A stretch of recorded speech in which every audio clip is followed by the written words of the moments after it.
when she stood in front of me with her arms crossed and that cold look in her eyes. I already knew something was wrong, but I wasn't prepared for the words that came out of her mouth. "You have two choices," she said calmly, as if she were offering me dinner options. "Watch me be with my ex, or leave." For a moment, the world around me froze. I stared at her, waiting for a sign that she was joking. A nervous smile, anything.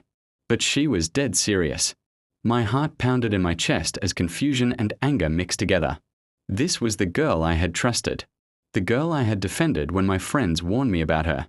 I tried to speak, but no words came out. She looked almost bored, checking her phone while I processed the betrayal. It felt like she had already made her decision long before this conversation, and now she just wanted me to quietly accept it. I finally managed to ask, "Why?" She shrugged, giving me the most careless answer possible. "He still loves me, and I miss the attention." The honesty cut deeper than any lie could have. She admitted it without guilt, without hesitation. It was like she no longer saw me as a person with feelings, just an obstacle she needed to move out of the way. I understood right then that the girl I loved didn't exist anymore. But instead of crying or begging, something inside me shifted. I realized this relationship had been dying long before this moment. The late replies, the secretive behavior, the sudden changes in her mood, they all made sense now. She wasn't asking me for a choice. She was telling me she had already chosen him, and she expected me to simply back away.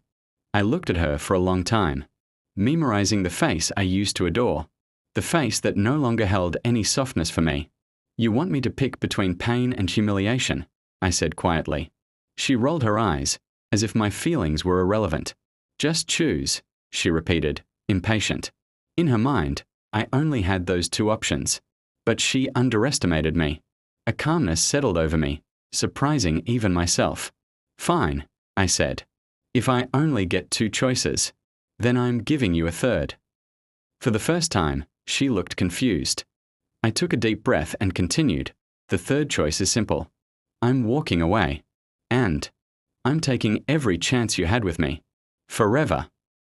Her face changed instantly, shock rippling across her features. She didn't expect confidence. She didn't expect strength. She stepped toward me, suddenly panicked. "What do you mean? Don't be dramatic." But it was her turn to feel powerless. I wasn't angry anymore. I was done. Truly done. "You wanted freedom so badly," I said. "So enjoy it. But you don't get to keep me as a backup. You don't get to come back when he breaks your heart again." The color drained from her face as my words sank in. For a moment, she looked small, like she was realizing the gravity of her own selfishness.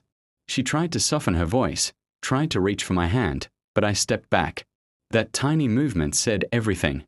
She wanted control, and for the first time, she didn't have it. "Wait, can we talk?"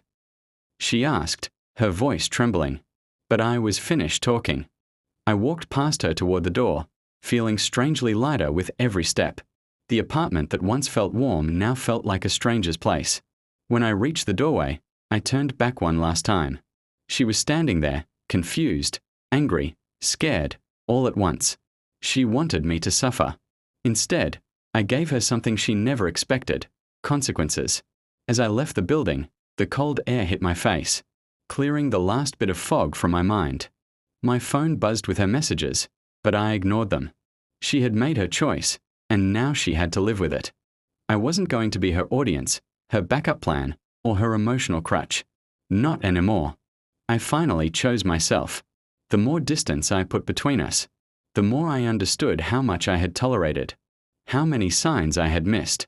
Losing her wasn't a loss, it was freedom. And as I walked away, I realized the harsh third choice I gave her was really the first choice I should have made long ago. I chose to leave, not with pain, but with dignity.